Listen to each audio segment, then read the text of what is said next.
Welcome student. आइए आज हम लोग सेट्स मैथ्स का पहला चैप्टर स्टार्ट करते हैं। तो सेट्स बेसिकली एक ऐसा ग्रुप होता है, एक ऐसा कलेक्शन होता है ऑब्जेक्ट का जो अलग अलग ऑब्जेक्ट्स के कलेक्शन के फॉर्म में पाया जाता है। ओके, किसी भी ऑब्जेक्ट का हम सेट बना हुआ है ऐसा तभी बोलेंगे जब उस सेट में अलग अलग एलिमेंट्स पाए जाएंगे। सपोज़ हमारे पास एक बॉक्स है, सेट को हम एक तरह का बॉक्स समझ लेंगे।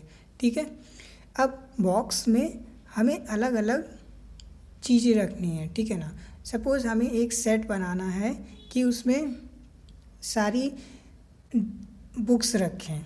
ठीक है, अभी एक ही ऑथर की बुक रखने का क्या फ़ायदा होगा? ठीक है, तब तो वो सेट बनेगा नहीं, क्योंकि एक ही टाइप की बुक अगर जो 4-5 ले लोगे तो फिर फ़ायदा क्या हुआ? 5 बुक्स में एक ही चीज़ लिखी होगी। ठीक है, तो अब बुक्स का हमें सेट बनाना है, तो अब क्या करेंगे, हम 5 स्टोरीज़ बुक्स लेनी है हमें। ठीक है, अब 5 स्टोरीज़ बुक का हमें सेट बनाना है, तो हम 5 डिफरेंट स्टोरीज़ वाली बुक्स लेंगे जिसमें अलग अलग स्टोरीज़ पाई जाती हैं, तो वो बुक्स का कलेक्शन एक स्टोरीज़ बुक्स का सेट कहलाएगा। ओके, चलिए मैथमेटिकल में सेट की डेफिनेशन क्या होती है उसे हम देखते हैं। Okay, so set is a well defined collection of distinct object. यहाँ पे एक वर्ड आता है डिस्टिंक्ट ऑब्जेक्ट, बहुत इंपॉर्टेंट है। अलग अलग ऑब्जेक्ट होने चाहिए। ठीक है, अब सेट में ऑब्जेक्ट्स भी हम होंगे, एलिमेंट्स जैसे कोई अल्फ़ाबेट हो गए, नंबर्स हो गए, ऑब्जेक्ट्स में कोई मटेरियल हो गए। ठीक है ना, मेंबर्स में कुछ पर्सन्स या डिफरेंट। ओके, जैसे अब हमें इंडियन के 11 प्लेयर्स का सेट बनाना है। ओके, तो इंडियन में जो अच्छे प्लेयर्स होंगे उनका हम एक सेट बना लेते हैं। ठीक है, तो वो हमारा मेंबर्स हो गए। ठीक है, कि सेट ऑफ मेंबर। सेट को हम रिप्रेजेंट किस तरह करेंगे? सेट को हम कैपिटल लेटर्स में रिप्रेजेंट करेंगे और सेट के अंदर जो एलिमेंट्स लिखे होंगे उन्हें हम स्मॉल लेटर्स में लिखते हैं। ठीक है, दूसरा देखते हैं, सेट्स को रिप्रेजेंट में एक सिंबल आता है, इस टाइप का सिंबल आपको देखने को मिलेगा जिसे हम एप्सिलॉन पढ़ते हैं। ओके, सेट में इसे हम पढ़ेंगे, जैसे सपोज़ मान लेते कि हमारे पास एक सेट ए है, उस सेट में एक स्मॉल ए एलिमेंट के फॉर्म में है। ठीक है, तो हम बोलेंगे small A belongs to capital A. Okay, symbolic form में इसे कैसे लिखेंगे? ए, इस सिंबल को हम पढ़ेंगे belongs to. Okay, A belongs to capital A, मतलब जो एलिमेंट ए है वो सेट ए में, कैपिटल सेट ए में पाया जाता है। ओके, अब सपोज़ उस सेट में, उस कैपिटल सेट ए में बी तुम्हारा नहीं है। ठीक है, तो बी नहीं है तो हम क्या बोलेंगे? B is not an element of set A. इसको रिप्रेजेंट कैसे करेंगे? सिंबॉलिक फॉर्म में, बी डज नॉट, ये जो सिंबल है इसको पढ़ेंगे does not belong to A. Okay, कुछ मैथमेटिकल्स में कैपिटल लेटर्स जो कि यूज़ होते हैं, जैसे जहाँ ओके, तो जैसे कैपिटल एन है, तो जहाँ पर भी कैपिटल एन हमें दिखेगा हम उसे क्या मानेंगे कि वो एक नेचुरल नंबर की बात कर रहा है। ठीक है, capital N is the set of all natural numbers. Z को हम इंटीजर्स फॉर रिप्रेजेंट करेंगे। ठीक है ना, जेड जो होगा वो इंटीजर्स को रिप्रेजेंट करता है। क्यू रैशनल नंबर को रिप्रेजेंट करता है, आर रियल नंबर्स, इसी तरह। ठीक है, इसी तरह Z plus Q plus R plus. Okay, so ये जो अल्फ़ाबेट्स है ये हमें मैथ्स में जहाँ भी कहीं मिलेंगे तो हम समझ जाएंगे कि ये किस टॉपिक को बिलोंग कर रहा है। Okay, capital and natural. Okay, अब सेट्स को रिप्रेजेंट किस फॉर्म में करते हैं? तो सेट को रिप्रेजेंट करने के 2 मेथड होते हैं। पहला मेथड है हमारा रोस्टर मेथड, या फिर हम उसको पढ़ेंगे टैबुलेशन मेथड। ठीक है, इस मेथड में हम ये देखेंगे कि सेट्स को एक्चुअल में लिखते कैसे हैं। तो 2 मेथड बताए गए हैं। पहला रोस्टर, तो इसमें होता क्या है, जो भी एलिमेंट्स होंगे वो कर्ली ब्रैकेट के अंदर हम लिखते हैं और सारे एलिमेंट्स को कॉमा लगाकर सेपरेट करते हैं। फॉर एग्ज़ाम्पल ओके, जैसे कि अब हमारे पास एक कोई सेट है और उस सेट में पी 3 एलिमेंट्स हमें लिखने हैं पी क्यू आर। तो हमने देखो किस तरह कर्ली ब्रैकेट लिया और कर्ली ब्रैकेट के अंदर P Q R comma comma लगा के तीनों को सेपरेट करके लिख दिया। अब यहाँ पे एक पॉइंट है, जैसे कि ये बता रहे कि the order of writing elements of a set is immaterial. इसका मतलब ये हुआ कि हम कर्ली ब्रैकेट के अंदर मतलब किसी सेट के अंदर कोई भी एलिमेंट्स लिख रहे हैं तो ऐसा कोई रूल नहीं है कि एक पर्टिकुलर ऑर्डर में ही वो लिखे होने चाहिए, किसी फॉर्म में भी लिख सकते हैं। हमें उस सेट में पी क्यू आर डालने, उस बॉक्स में हमें पी क्यू आर डालने, तो हम चाहे पहले पी को डालें, पहले क्यू को डालें या पहले आर को डालें, कोई मतलब नहीं। मतलब इस सेट को हम ऐसे भी लिख सकते हैं और इस सेट को हम ऐसे भी लिख सकते हैं, ऐसे भी लिख सकते हैं, ठीक है। तो all denote the same set, ये तीनों ग्रुप सेम सेट को रिप्रेजेंट करेंगे। ओके, दूसरा ये आता है अब किसी सेट में हम एक ही एलिमेंट को बार बार रिपीट करते हैं तो हमें सेट में एक ही एलिमेंट को बार बार रिपीट करने की ज़रूरत नहीं है, वो एक ही सेट एक ही एलिमेंट कंसीडर किया जाएगा। जैसे इस एग्जांपल में देखो सेट के अंदर कुछ एलिमेंट्स हैं, तो कितने टाइप के एलिमेंट हैं? 4 टाइप के एलिमेंट हैं, 1 है, 2 है, 5 है और 3 है, ठीक है। 5 यहाँ पर 3 बार रिपीट करना है, किया हुआ है, ठीक है। तो रिपीट करने की कोई ज़रूरत नहीं है, इसको हम केवल एक ही बार लिखेंगे, सेट में हम एक ही बार लिखें। 1 2 बार रिपीट हुआ है तो एक ही बार सेट में एक ही बार लिखा जाएगा, ठीक है। इसका मतलब जब भी हम सेट लिखेंगे तो एलिमेंट्स का रिपीटेशन अलाउड नहीं है। ओके, फॉर एग्जांपल जैसे कैपिटल ए कोई सेट है और वो इवन नंबर का सेट है, और कैसे इवन नंबर का सेट है? Less than 12। तो इसे किस फॉर्म में लिखेंगे? देखिए ये रोस्टर फॉर्म का लिखने का तरीका है। Okay, capital A okay is equal to curly bracket, और कर्ली ब्रैकेट के अंदर हमने इवन नंबर्स लिखे हुए हैं जो कि 12 से छोटे हैं, और सारे एलिमेंट्स को कॉमा लगा के हमने सेपरेट किया। तो ये पर्टिकुलर फॉर्म जो तो आप लोग देख रहे हैं ये है रोस्टर फॉर्म। ओके, दूसरा example a set of vowels, ठीक है। अब वॉवल्स का सेट, तो वॉवल्स कितने होते हैं? 5 वॉवल्स AEIOU, तो उसे हम रोस्टर फॉर्म में इस तरह लिखते हैं। दूसरा मेथड आता है हमारा सेट बिल्डर फॉर्म। अब रोस्टर मेथड में क्या था, यहाँ पर हम जो भी एलिमेंट्स लिखते हैं वो डायरेक्ट एलिमेंट्स लिख देते थे, ठीक है। लेकिन सेट बिल्डर फॉर्म में इसी को हम एलिमेंट्स नहीं लिखेंगे, ये एलिमेंट्स जो हमने रोस्टर फॉर्म में यहाँ पे अलग अलग लिखे हैं, सेट बिल्डर फॉर्म में नहीं। सेट बिल्डर फॉर्म में एक स्टेटमेंट लिखेंगे जो इस पर्टिकुलर एलिमेंट्स को रिप्रेजेंट करेगा, ठीक है। जैसे इसको स्टेटमेंट में हमें लिखना है तो क्या लिखेंगे कि इस बॉक्स के अंदर या इस सेट के अंदर जितने भी एलिमेंट हैं वो सारे के सारे वॉवल हैं, तो हम लिख सकते हैं all the elements are vowel. चलिए देखते हैं किस तरह। तो इसमें कर्ली ब्रैकेट के अंदर केवल we write a statement in the curly bracket which satisfy the property of its element. उस कर्ली ब्रैकेट के अंदर जो भी एलिमेंट्स हैं उनकी प्रॉपर्टीज़ को जो सेटिस्फाई कर रहा है वही स्टेटमेंट हमें लिखना है। ओके, जैसे कि यहाँ पे 2 एग्जाम्पल हैं। पहला एग्जाम्पल देखो, रोस्टर फॉर्म में ये लिखा हुआ है 1 3 5 7 और 9, तो ये कैसे हैं? ऑड नंबर्स हैं, ऑड नंबर और less than 10। Then we write it as x। इस सिंबल को हम क्या पढ़ते हैं? Such that. कभी कभी इस सिंबल की जगह एक वर्टिकल लाइन बनी होती है तो उन दोनों को ही हम सच दैट पढ़ेंगे। तो x, यहाँ पर x क्या होगा? x इन एलिमेंट्स को बिलोंग करेगा, मतलब x जो वेरिएबल है ये इन एलिमेंट्स को रिप्रेजेंट कर रहा है। तो x कैसा x है? x such that x is less than 10, ठीक है। तो x जो भी है वो 10 से छोटा है, और कैसा x है? x is odd natural number. अब हमें पता है ऑड नेचुरल नंबर 1 से स्टार्ट होते हैं, और ऑड की बात कर रहे हैं तो 1 3 5 7 और 9 10 से छोटे हैं। ओके, तो हमने लिखा है x such that x is less than x is odd natural number. ये फॉर्म हो गया हमारा सेट बिल्डर फॉर्म।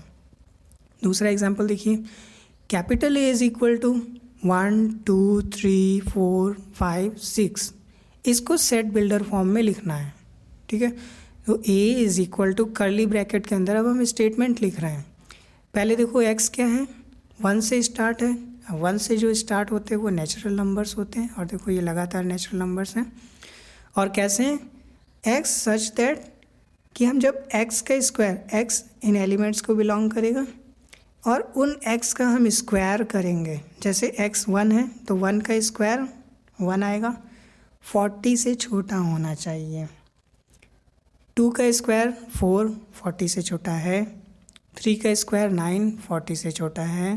4 का स्क्वायर यहाँ पे हम रख रहे हैं, ये एक्स स्क्वायर लेस देन 40 होना चाहिए, तो 4 का स्क्वायर 16। एक्स हमने 5 रखा तो 5 का स्क्वायर 25। ठीक है, 6 रखा, एक्स की जगह 6 रखा तो 6 का स्क्वायर किया वो 36 आ रहा है। 36 40 से स्मॉल है, सही है। अब हम अगर जो एक्स की जगह 7 रखते हैं तो 7 का स्क्वायर क्या हो जाता, 49। और 49 इस स्टेटमेंट को फॉलो नहीं कर रहा है, इसलिए हमने सेट के अंदर 7 नहीं दिया हुआ है। ठीक है, तो इस रोस्टर फॉर्म को हमने इस तरह सेट बिल्डर फॉर्म में लिख लिया, और x belongs to natural number. ठीक है, समझ में आया? एक बार फिर देख लो, x such that x square is less than 40, मतलब ऐसा x होना चाहिए जिसका हम जब स्क्वायर करें तो वो 40 से छोटा होना चाहिए। तो हाँ, ये देखिए, और x क्या क्या लेने हैं, नेचुरल नंबर्स लेने हैं। तो हमने 1 लिया, 1 का स्क्वायर 40 से छोटा होगा, 2 का स्क्वायर 40 से छोटा होगा, 3 का स्क्वायर 40 से छोटा होगा, 4 5 6 का स्क्वायर 40 से छोटा होगा।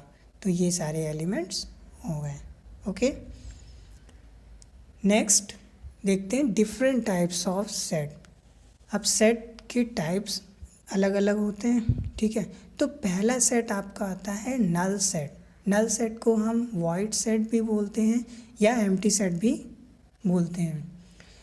नल सेट के अंदर कोई भी एलिमेंट नहीं होता, मतलब ऐसा बॉक्स जो जिसके अंदर कुछ भी ना हो, वो बॉक्स क्या कहलाएगा, नल बॉक्स।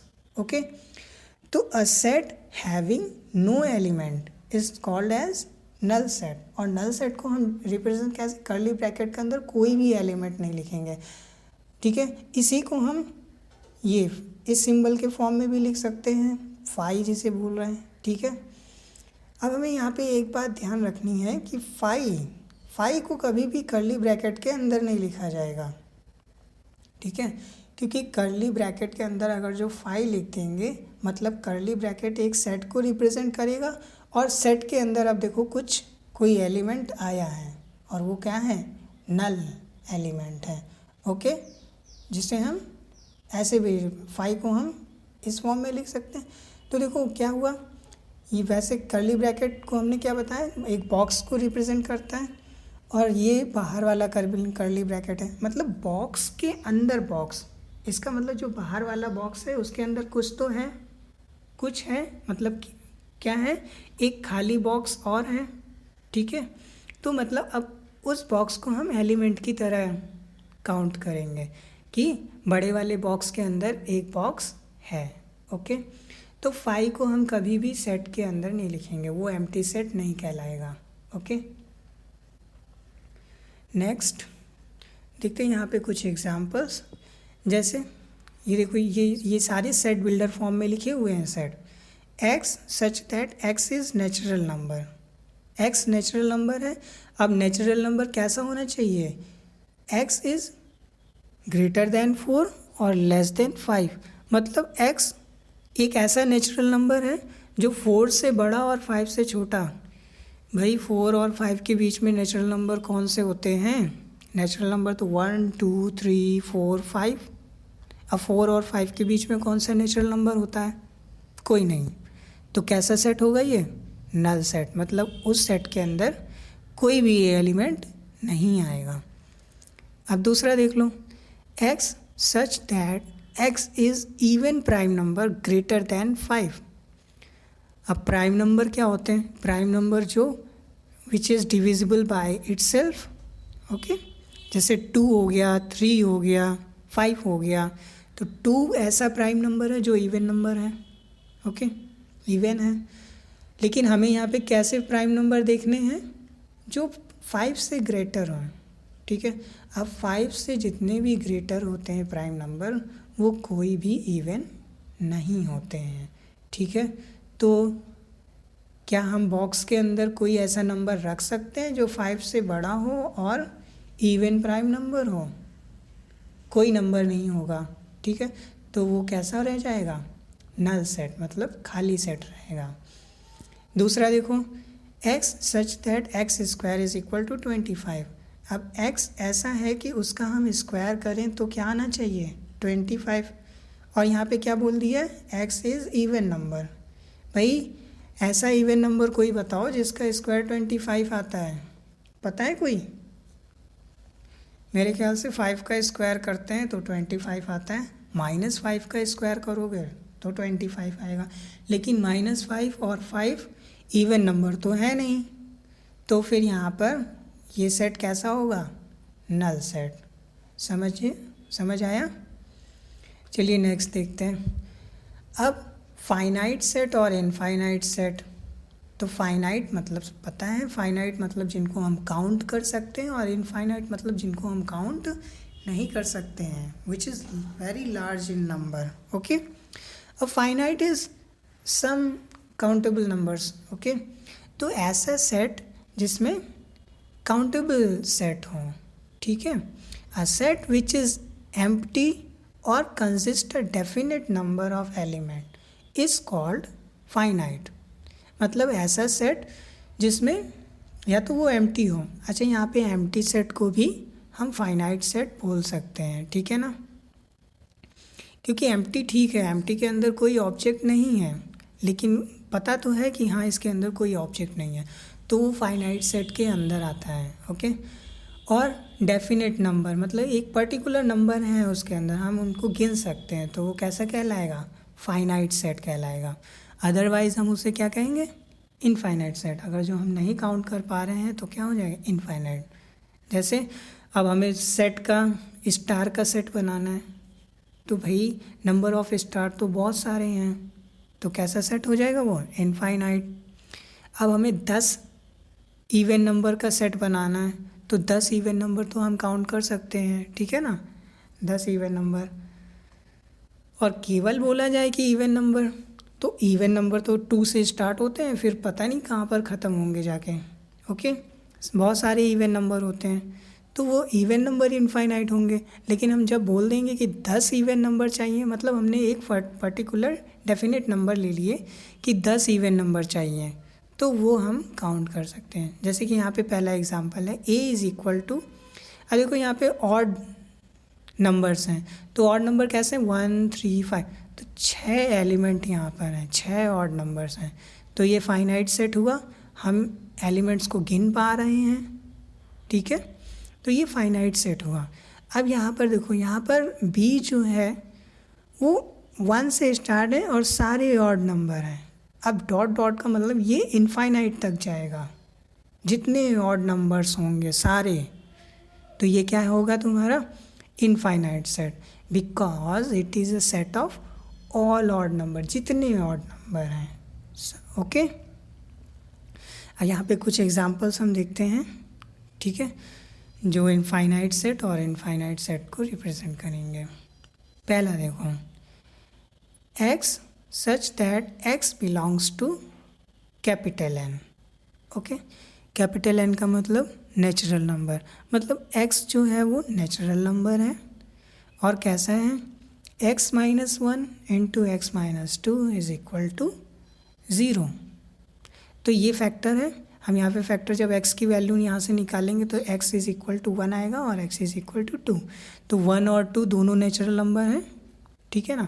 और कितने मिले? x, 2 x मिल गए, ठीक है, तो हम इसको क्या बोलेंगे? Finite set, okay. यहाँ पर हमें 2 सेट मिल जाएंगे, 1, 2x की 2 वैल्यूज़ मिल रही हैं, तो ये कैसा हो जाएगा? Finite set. अब दूसरा एग्जांपल देखो, x such that x belongs to capital N means natural number, और कैसे 2x minus 1 is equal to 0। इस इक्वेशन को जब हम सॉल्व करेंगे तो क्या आएगा, x इज इक्वल टू 1/2। क्या 1/2 नेचुरल नंबर है? नहीं, 1/2 नेचुरल नंबर नहीं है, ठीक है ना। तो क्या होगा, ये एक फाइनाइट एम्प्टी सेट होगा, ठीक है, जिसे हम 5 से रिप्रेजेंट करें। तो एम्प्टी सेट को भी हम फाइनाइट सेट बोलते हैं, ठीक है। तीसरा देखो, x belongs to natural number and x is prime, okay. अब x प्राइम है तो प्राइम तो बहुत सारे होंगे, बहुत सारे प्राइम नंबर होंगे, लेकिन क्या नेचुरल नंबर, तो बहुत सारे नेचुरल नंबर प्राइम नंबर होते हैं। सारे नेचुरल नंबर, ठीक है ना, सारे नहीं कह सकते, सारे नेचुरल नंबर प्राइम नंबर नहीं, but prime number natural number ही होते हैं, ठीक है। 2 से स्टार्ट होते हैं prime number, okay. So set of all prime number, ठीक है ना, ये जो सेट है वो सारे प्राइम नंबर का है, ठीक है। लेकिन प्राइम नंबर्स कैसे हैं, इनफाइनाइट, मतलब ये सेट कैसा होगा, इनफाइनाइट, बहुत सारे प्राइम नंबर्स होते हैं, ओके। नेक्स्ट हम देखते हैं इक्वल सेट। इक्वल सेट मतलब दो बॉक्स तभी इक्वल कहलाएंगे जब दोनों में इक्वल नंबर ऑफ एलिमेंट्स हों। भाई बुक्स, अगर जो हम किसी बॉक्स में हम बॉल ले रहे हैं तो 5 बॉल उसमें 5 बॉल उसमें, तो कैसे कहलाएंगे कि इन दोनों बॉक्सेस में इक्वल नंबर ऑफ एलिमेंट्स हैं, ठीक है ना। तो जब भी दो सेट्स इक्वल तभी होंगे जब every element of A is an element of B and every element of B is an element of A. मतलब सेट ए में जो एलिमेंट हैं वही बी में है, और सेट बी में जो एलिमेंट हैं वही एलिमेंट ए में है।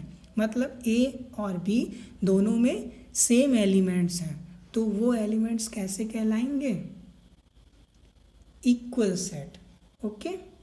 नंबर में भी इक्वल, मतलब अगर जो ए में 5 एलिमेंट हैं तो 5 एलिमेंट बी में भी होने चाहिए, और एक ही टाइप के होने चाहिए, ठीक है ना, अलग अलग नहीं कि एक में 5 बॉल हैं दूसरे में 5 बुक्स हैं।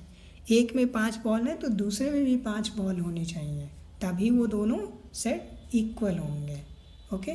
जैसे यहाँ पे एग्जांपल है, a is equal to 1 2 3, okay, b is equal to 1 2 3।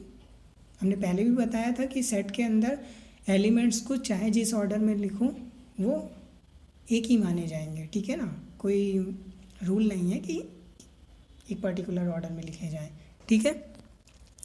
तो यहाँ पर इसमें भी 3 एलिमेंट, इसमें भी 3 एलिमेंट, इसमें भी 1 2 3 हैं और इसमें भी 1 और 2 3 हैं, तो ये दोनों सेट कैसे होंगे, ए बी दोनों इक्वल होंगे। अब यहाँ पर देखो, set A is equal to 1 2 3, set B is equal to 1 2 3। अब देखो यहाँ पर नंबर ऑफ एलिमेंट्स ज़्यादा हो गए, लेकिन क्या हमें नंबर ऑफ एलिमेंट्स ध्यान नहीं देने हैं, ठीक है ना। हमने स्टार्टिंग में बताया था कि सेट में किसी भी नंबर्स को रिपीटेशन नहीं करना है, ठीक है। मतलब ये 2 2 बार लिखा है, इसको हम क्या कर देंगे, फिर से एक ही बार लिख देंगे, ठीक है ना। तो जो सेट ए में है वही सेट बी में है, इसका मतलब ये दोनों क्या कहलाएंगे, इक्वल। अब दूसरा देखते हैं हम, cardinal number of finite set. मतलब सेट के अंदर जो भी एलिमेंट्स होंगे उनको हम काउंट करेंगे, ठीक है ना, और काउंट करने से जो नंबर आएंगे वही हमारा कार्डिनल नंबर होगा, ठीक है। तो the number of distinct element in a finite set A is called cardinal number. मतलब उस सेट में जितने भी नंबर ऑफ एलिमेंट्स होंगे वो हमारा कार्डिनल नंबर कहलाएगा। और इसको हम रिप्रेजेंट कैसे करेंगे, इस तरह से, जैसे सेट ए के हम नंबर्स काउंट कर रहे हैं एलिमेंट्स के, तो n ए से इस तरह रिप्रेजेंट करेंगे। जैसे हमारा एक सेट ए है, इसमें कितने एलिमेंट्स हैं, 1 2 3 4 5 6, 6 एलिमेंट हैं, तो हम इसे कैसे रिप्रेजेंट करेंगे, n A is equal to set, मतलब number of elements in set A is equal to कितने हैं, 6 एलिमेंट हैं। ओके, नेक्स्ट देखते हैं सिंगलटन और यूनिट सेट, मतलब एक ऐसा सेट जिसमें केवल सिंगल सेट हो, सिंगल एलिमेंट हो। ओके, मतलब एक ही एलिमेंट हो, one and only one element, तभी वो सेट कैसा कहलाएगा, सिंगलटन या यूनिट सेट कहलाएगा।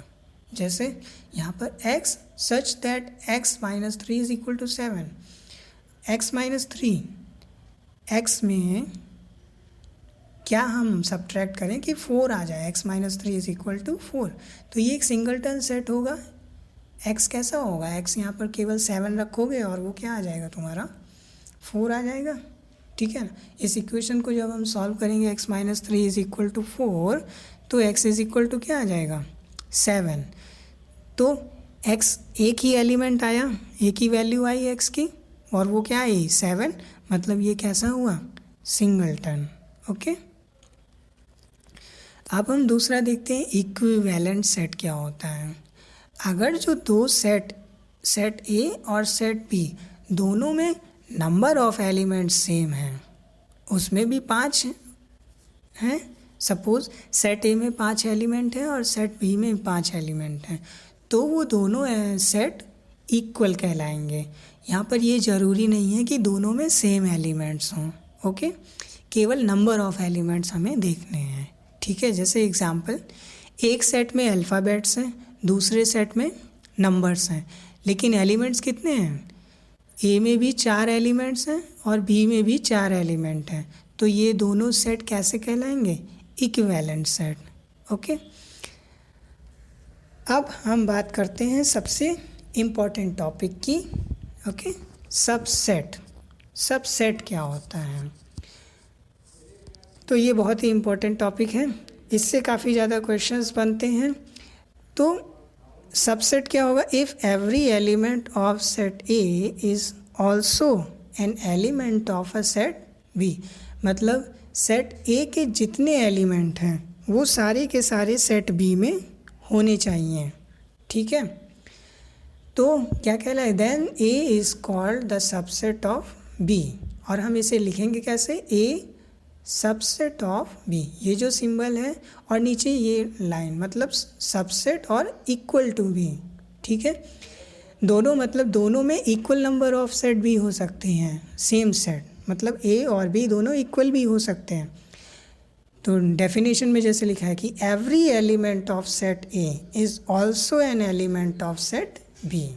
ओके, तो क्या कहलाएगा, A is subset of B. जैसे कि यहाँ पर 2 सेट हैं, सेट ए क्या है, A B C, set B क्या है, A B C D E F. तो देखो सेट ए के एवरी एलिमेंट, मतलब हर एक एलिमेंट जो है वो सेट बी में प्रेजेंट है, तो हम क्या लिखेंगे, ए सबसेट ऑफ बी। अब यहाँ पर ये दोनों सेट इक्वल नहीं हैं, इसलिए हमने यहाँ पर इक्वल नहीं लगाया है, ठीक है। दूसरा एग्जाम्पल देखते हैं, let a is equal to 1, 3, 5 and b is equal to x such that x in odd natural number and less than 6। तो 6 से छोटे ऑड नंबर क्या होते हैं, यही होते हैं 1, 3, 5, ठीक है। मतलब b के अंदर भी यही आने वाले हैं 1, 3, 5, तो ये दोनों सेट इक्वल होंगे।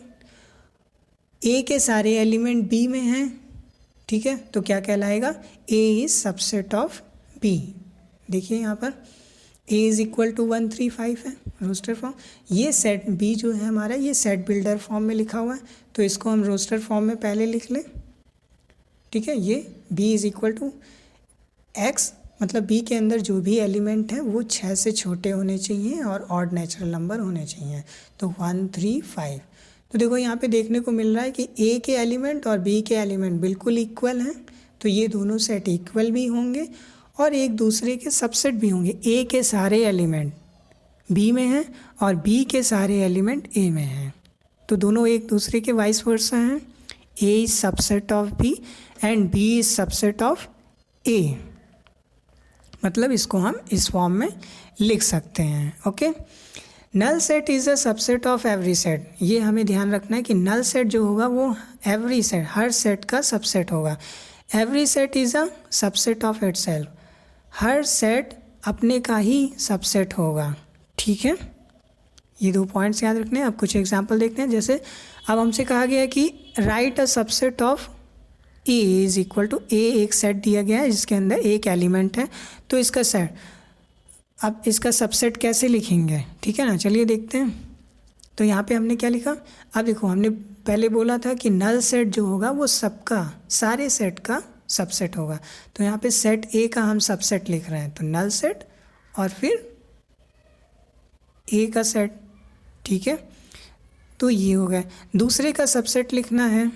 अब यहाँ पे 2 एलिमेंट हैं, मतलब सबसेट का मतलब होता है हम एलिमेंट का कितनी तरीके से ग्रुपिंग कर सकते हैं। यहाँ पे 2 एलिमेंट हैं, हम ये भी कर सकते, पहले एक एक का ग्रुप बनाएं, फिर दोनों का साथ का भी ग्रुप बना सकते हैं। ठीक है, समझ में आया। तो यहाँ पर देखिए नल सेट हो गया, एक एक का हमने ग्रुप बनाया, फिर दोनों का एक साथ ग्रुप बना लिया। ठीक है, अब तीसरे का सबसेट हम बनाएंगे। तो यहाँ पर 3 एलिमेंट हैं, तो पहले एक एक का ग्रुप हमने बना लिया, नल सेट ए बी सी, फिर 2 के हमने ग्रुप बनाए और फिर पूरे तीनों का ग्रुप बना लिया। अब चौथा हम देख रहे हैं। ठीक है, अब यहाँ पर 4 एलिमेंट हैं, तो हमने 4 एलिमेंट के, अब हमें 4 एलिमेंट के ग्रुपिंग करने हैं। तो नल सेट और एक एक का पहले हमने ग्रुप किया, फिर 2 के हमने ग्रुप बनाए। ठीक है, फिर 3 का हमने ग्रुप बनाया और फिर 4 का। अब यहाँ पर देखो ये एक पैटर्न हो रहा है, जब सेट के अंदर 2 एलिमेंट हैं, एक एलिमेंट है, तो 2 सबसेट बने। जब सेट के अंदर 2 एलिमेंट हैं तो 4 सबसेट बने। जब सेट के अंदर 3 एलिमेंट हैं तो 8 सबसेट बने। जब सेट के अंदर 4 एलिमेंट हैं तो 16 एलिमेंट बने। मतलब ये एक पैटर्न को फॉलो कर रहे हैं। मतलब किस पैटर्न को, 2 टू दी पावर समथिंग। जब एक एलिमेंट था 2 टू दी पावर 1, 2 एलिमेंट थे सेट में तो 2 टू दी पावर 2 सबसेट बने। जब 3 एलिमेंट थे तो 2 टू दी पावर 3 सबसेट बने। जब 4 एलिमेंट्स थे, ठीक है ना, सेट के अंदर 4 एलिमेंट्स थे तो 2 to the power 4, okay, 16 element बने। तो यहाँ से एक जनरल सॉल्यूशन मिल जाता है कि अगर जो फाइनाइट सेट में m एलिमेंट हैं तो टोटल नंबर ऑफ सबसेट कितने हो जाएंगे, 2 to the power m। Next आता है, ये 2 सबसेट के ही पार्ट होते हैं, proper subset and superset. तो proper sub, a set A is said to be proper subset of a set B. मतलब सेट ए बी का प्रॉपर सबसेट तभी कहलाएगा जब एवरी एलिमेंट ऑफ ए के सारे एलिमेंट बी में हों और बी में एटलीस्ट एक ऐसा एलिमेंट होना चाहिए जो ए में ना हो। ठीक है, तो ए हमारा प्रॉपर सबसेट कहलाएगा और बी क्या कहलाएगा, बी को हम सुपर सेट बोल देंगे। ठीक है, मतलब दूसरे शब्दों में हम ये भी कह सकते हैं कि ए इज़, अगर जो ए सबसेट ऑफ बी है और A is not equal to B है, मतलब दोनों इक्वल नहीं हैं, तो ए प्रॉपर सबसेट कहलाएगा, जिसे हम इस फॉर्म में लिखेंगे, A is proper set of B and B is called super set of A, और उसको हम सिंबॉलिक फॉर्म में इस फॉर्म में लिखेंगे। ठीक है ना, एग्जांपल देखते हैं। जैसे ये देखो, ए के साथ, ए के पास 3 एलिमेंट हैं 1 2 4 और बी में 5 एलिमेंट हैं 1 2 3 4 5। ठीक है, तो ए में 3 एलिमेंट हैं, तो ए के सारे एलिमेंट बी में तो हैं, लेकिन बी में कम से कम या और भी ए में नहीं होने चाहिए एलिमेंट। जैसे यहाँ पे 3 और 5 ए में नहीं है, तो ए क्या कहलाएगा, ए प्रॉपर सेट कहलाएगा और बी क्या कहलाएगा, बी आपका सबसेट कहलाएगा। तो A is proper set of B, क्यों, क्योंकि 3 और 5 जो हैं वो ए में नहीं हैं। ओके, सो ये आई होप आप लोगों को समझ में आया होगा। ठीक है, एक और एग्जांपल हम देख लेते हैं इसी के साथ। A is equal to A B C और B is equal to C B A. यहाँ पर तो दोनों ही सेट में सेम एलिमेंट हैं, तो ये दोनों इक्वल सेट हो गए। लेकिन प्रॉपर सबसेट और सुपरसेट तभी हम डिफ़ाइन करेंगे जब किसी एक में ऐसा एलिमेंट होना चाहिए जो दूसरे में ना हो। यहाँ पर दोनों में इक्वल है तो ये दोनों इक्वल सेट होंगे, सबसेट या प्रॉपर सबसेट नहीं होंगे। Okay, thanks for watching. आप लोगों को समझ में आया होगा, ठीक है ना? तो अगर समझ में आया हो तो हमारे चैनल को लाइक और सब्सक्राइब ज़रूर कीजिएगा, अपने दोस्तों के साथ शेयर कीजिएगा। Okay, thank you.